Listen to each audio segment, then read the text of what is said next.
Hello दोस्तों, आज हम लोग सीखेंगे बहुपद जिसे पॉलिनोमियल्स कहते हैं। तो दोस्तों आज हम सीखेंगे बहुपद किसे कहते हैं और पद के हिसाब से बहुपद कितने प्रकार की होती हैं। तो दोस्तों हमारे साथ वीडियो में अंत तक बने रहें। और दोस्तों आपने अभी तक चैनल को सब्सक्राइब नहीं किया, दोस्तों चैनल को सब्सक्राइब करें, बेल आइकन को भी दबाएं जिससे आने वाली वीडियो की नोटिफिकेशन आपको टाइम से मिलती रहे। चलिए दोस्तों शुरू करते हैं।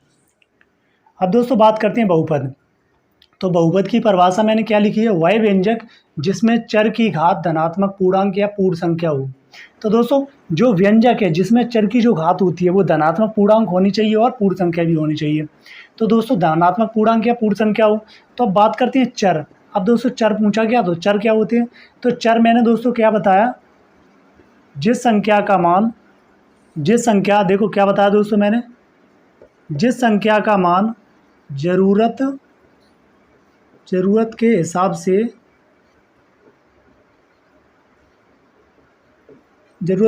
बदलता रहता है। तो दोस्तों चर किसे बोलते हैं, जिस संख्या का मान जरूरत के हिसाब से बदलता रहता है उसे हम चर बोलते हैं दोस्तों। जैसे एक्स वाई जेड। अब तो मैंने क्या बोला, बदलता रहता एक्स वाई जेड। अब माना कि जैसे कोई सवाल है जिसमें एक्स का मान कहीं 2 निकलता तो कहीं 3, कहीं 4 निकलता, कहीं 5, ऐसे एक्स का मान बदलता रहता है। एक्स का एक मान निश्चित नहीं होता है। जैसे कि एक्स का मान 2 हो गया, फिर 3 हो गया, 4 हो गया, 5 हो गया। तो एक्स का मान कहीं देखो ज़रूरत के हिसाब से हर जगह सवाल एक्स का मान बदल रहा है। तो एक्स की जगह कोई भी संख्या हो सकती है, जैसे ए भी हो सकता है। ए का मान कहीं 2 निकला, 3 निकला, 4 निकला, 5 और भी निकले। तो ऐसे मान, तो यानी ए जो हमें ए बी सी डी के जो अक्षर देखने को मिलते हैं ए टू जेड, उनमें क्या है दोस्तों, एक्स के मान उनके मान बदलते रहती हैं। तो उन्हें क्या बोलते हैं, चर। जैसे ए का मान कभी कभी ए का मान 2 निकलता तो कहीं 3, कहीं 4 निकलता, कहीं 5। तो ये मान बदलते रहते हैं, तो ऐसी संख्याओं को चर बोलते हैं। अब बात करते हैं, चर की बात की है तो अचर की भी बात कर लेते हैं। अब अचर कहते हैं जिस संख्या के मान कभी ना बदलें। क्या वो कभी भी ना बदलें,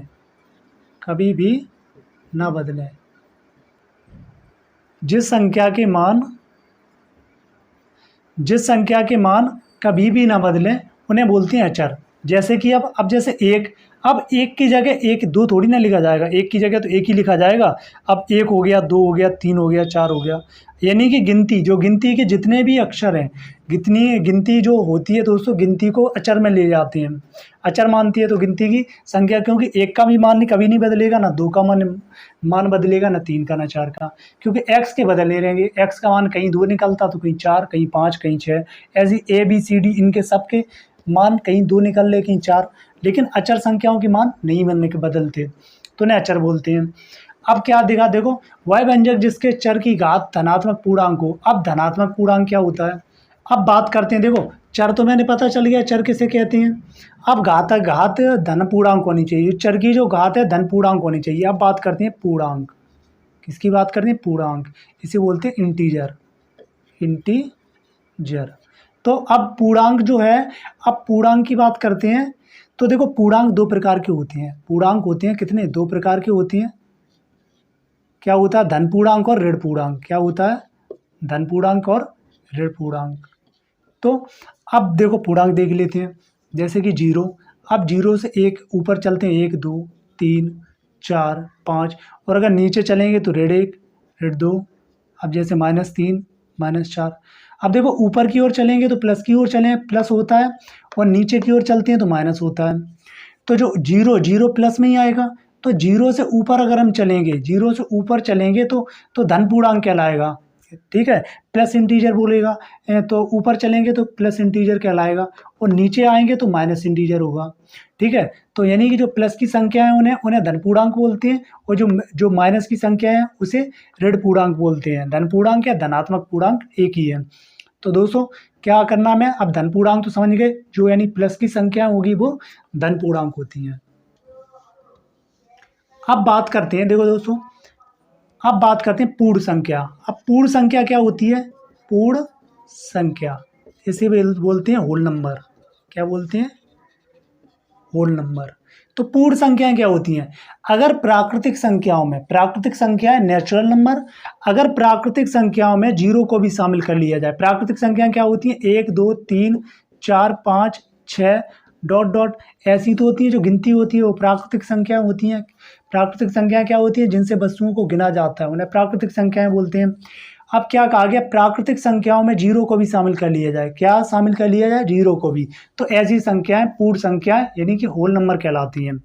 तो देखो, जो प्राकृतिक संख्या वो 1 से स्टार्ट होगी, लेकिन जो पूर्ण संख्या वो 0 से स्टार्ट होगी। 0 1 2 3 4 5 6 7 8 जो गिनती होती है वो प्राकृतिक संख्या पूरी होती है, लेकिन पूर्ण संख्या 0 से स्टार्ट होती है। अब एग्जाम्पल देखते हैं।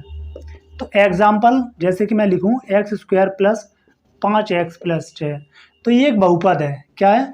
बहुपद है। क्यों बहुपद है? वह व्यंजक जिसमें चर की घात धनात्मक पूर्णांक हो। तो देखो चर क्या है, मैंने बोला था जो ABCD के जो अक्षर हैं वो सब चर कहलाते हैं, तो यानी x। अब x की यहाँ घात कितनी है? 2। अब 2 जो घात है x की वो देखो धन की है कि प्लस की है या माइनस की है?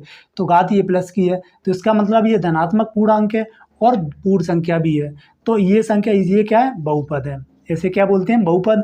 अब जैसे मैं यहाँ बोलूँ x प्लस 2, तो x प्लस 2 यहाँ देखो चर क्या है? x है, तो x की पावर यहाँ कितनी है? 1। अब 1 जो पावर है वो देखो क्या प्लस की है माइनस की? प्लस की है, तो ये धनात्मक पूर्णांक है। क्या? धनात्मक पूर्णांक है और पूर्ण संख्या भी है, तो इसका मतलब ये भी पूर्ण, ये भी बहुपद है।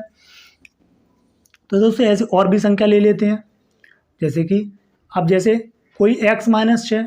अब यहाँ देखो, अब इसको माइनस को नहीं देखना हमें जैसे x माइनस 6। अब देखो x के में घात देखनी है, ये x जो है x पे घात कितनी है? 1। अब ये घात प्लस की है या माइनस की? तो ये घात प्लस की है, तो प्लस की है, इसका मतलब धनात्मक पूर्णांक है और ये पूर्ण संख्या भी है। तो दोस्तों अब ये देख लेते हैं कि कौन से बहुपद नहीं है, कौन से बहुपद नहीं है, बहुपद नहीं है। तो देखो दोस्तों, जैसे मैं बोलूँ 1/x, अब 1/x जो है बहुपद नहीं है। क्यों बहुपद नहीं है? क्योंकि x की पावर यहाँ 1 है और इस पावर को हम ऊपर ले जाएंगे तो ये -1 हो जाएगी, तो -1 हो जाएगी। इसका मतलब मैंने क्या बताया? धनात्मक पूर्णांक। धनात्मक पूर्णांक में अगर घात, कैसी घात होनी चाहिए? धनात्मक पूर्णांक प्लस की घात होनी चाहिए, लेकिन यहाँ माइनस की घात है, इसका मतलब ये बहुपद नहीं है। और देख लेते हैं, जैसे मैं बोलूँ 2/x।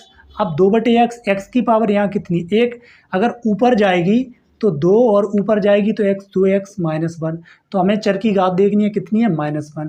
तो -1 है, इसका मतलब ये घात जो है धनात्मक पूर्णांक नहीं है, ना पूर्ण संख्या है, तो ये संख्या क्या है? ये बहुपद नहीं है। अब जैसे और भी देख लेते हैं, जैसे √x। अब जैसे √x, मैंने बोला √x, अब √x ये बहुपद नहीं है। अब ये क्यों बहुपद नहीं है? क्योंकि अब अगर हम यहाँ x की पावर करते हैं तो यहाँ रूट की पावर देख लेते हैं। रूट की पावर कितनी होती है? रूट की पावर होती है 1/2। तो इसकी जो घात है, x की जो घात है वो बटे में आ रही है, बटे में, यानी कि x की घात एक परमेय संख्या है, और परमेय संख्या पूर्ण संख्या नहीं होती हैं। पूर्ण संख्या मैंने क्या बताया? 1 2 3 4 0 1 2 3 4 5 6 यही तो होती हैं, लेकिन ये बटे की संख्या पूर्ण संख्या थोड़ी ना होती है, तो परमेय संख्या है। तो दोस्तों x की पावर क्या बटे में है, तो इसका मतलब ये धन पूर्णांक भी नहीं है और ये पूर्ण संख्या भी नहीं है, तो ये क्या है? √x जो है बहुपद नहीं है। और भी सवाल देख लेते हैं, जैसे कि मैं बोलूँ 2x, जैसे मैं बोलूँ 2x प्लस 1/x। अब ये बहुपद है, तो ये बहुपद है कि नहीं? देखो ये भी बहुपद नहीं है, क्योंकि 2x प्लस x की पावर 1 है, ऊपर जाएगी तो x की पावर -1 हो जाएगी, तो ये बहुपद नहीं है। तो कहने का मतलब सीधा सा है, अगर जो बहुपद चर की जो घात है प्लस की होती है तो वो संख्या बहुपद है, और अगर घात माइनस की होती है या बटे में आती है तो वो बहुपद नहीं है। घात बटे में आती, माइनस की होती है या बटे में आती है तो बहुपद नहीं है। अब जैसे पदों के आधार पर बहुपद के प्रकार। तो दोस्तों पदों के आधार पर बहुपद के प्रकार, जैसे एक पदी, पहले देख लेते इसके प्रकार क्या है। एक पदी जिसे क्या बोलते हैं? मोनोमियल, मोनोमियल, ठीक है। तो दोस्तों एक पदी अब किसे बोलते हैं? मोनोमियल। तो दोस्तों एक पदी बहुपद किसे कहती हैं? तो बीजगणित व्यंजक, क्या दोस्तों? बीजगणित, तो बीजगणित व्यंजक, सॉरी,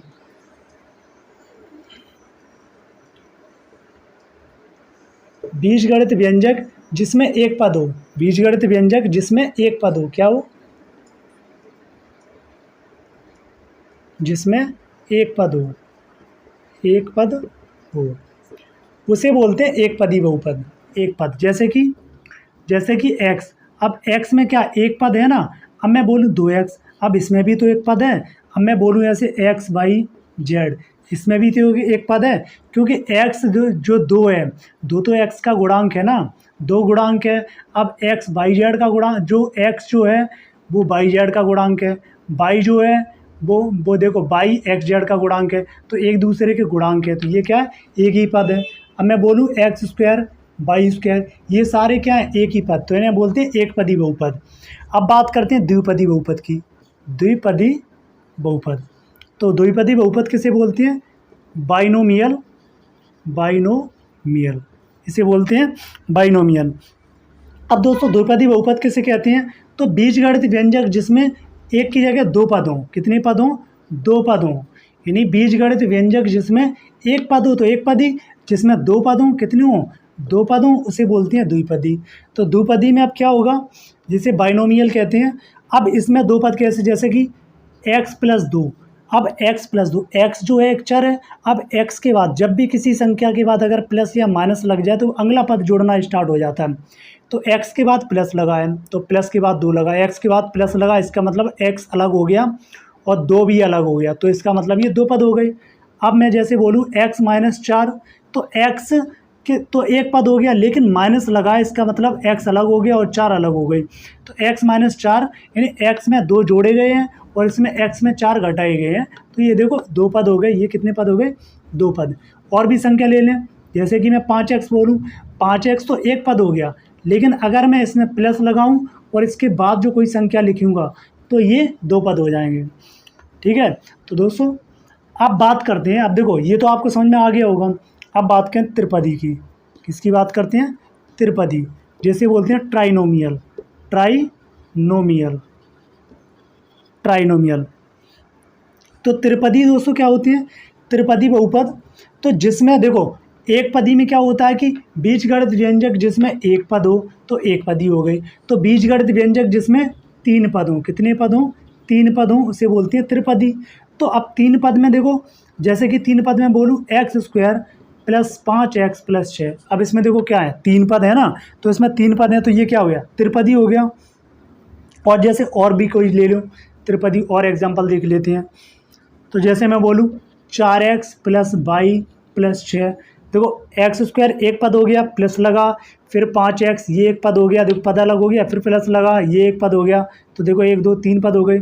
ऐसे एक पद हो गया, प्लस लगा, फिर एक पद हो गया, फिर प्लस लगा, अलग हो गया, तो ये 3 पद हो गए, तो इन्हें बोलते हैं त्रिपदी बहुपद। 5x plus 4y, 5x plus 4y plus 7, अब जैसे मैंने ये ले लिया, इसमें देखो एक पद, 2 पद, 3 पद, तो ये 3 पद हो गए, इसे बोलते हैं त्रिपदी। इसके भी और उदाहरण देख लेते हैं, a प्लस बी। चलिए दोस्तों एक और दोस्तों देख लेते हैं, चतुष्पद, यानी चतुष्पद। इसे देखो चतुष्पद में क्या है, इसे बोलते हैं क्वाड्रीनोमियल,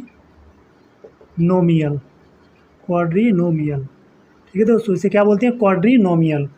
तो अब चतुष्पदी इसमें क्या होते हैं, ऐसे व्यंजक जिसमें 4 पद हों, बेबीजीय व्यंजक जिसमें 4 पद हों। अब जैसे 4 पद की मैंने जैसे बोलूँ 4x की पावर 3, अब 2x स्क्वायर प्लस और भी कोई संख्या ले लो 3y प्लस, यहाँ मैं कोई भी संख्या ले लूँ, यहाँ 6y प्लस 6y स्क्वायर, यहाँ बोलूँ मैं 3y, तो ये सब क्या है, देखो 1 2 3 4, जिसमें 4 पद, कहने का मतलब जिनमें 4 पद होने चाहिए, ऐसे पद को बोलते हैं चतुष्पद।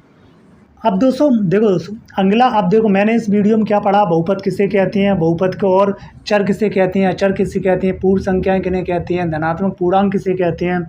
और दोस्तों इसमें देखो बहुपद, जो पदों के आधार पर बहुपद के प्रकार भी हम लोगों ने पढ़ लिए। लेकिन अब दोस्तों अगले वाली वीडियो में हम लोग पढ़ेंगे बहुपद, जो अगले वाले दोस्तों वीडियो में पढ़ेंगे घातों के अनुसार जो बहुपद के कितने प्रकार होती हैं। तो अगर दोस्तों आपको वीडियो अच्छा लगा हो तो दोस्तों वीडियो को लाइक करें, अपने दोस्तों में शेयर करें, और आपने अभी तक चैनल को सब्सक्राइब नहीं किया तो दोस्तों चैनल को सब्सक्राइब करें, बाद दोस्तों बेल आइकन को भी दबाएं, जिससे आने वाली वीडियो की नोटिफिकेशन आपको टाइम से मिलती रहे। चलिए दोस्तों मिलते हैं नेक्स्ट वीडियो में।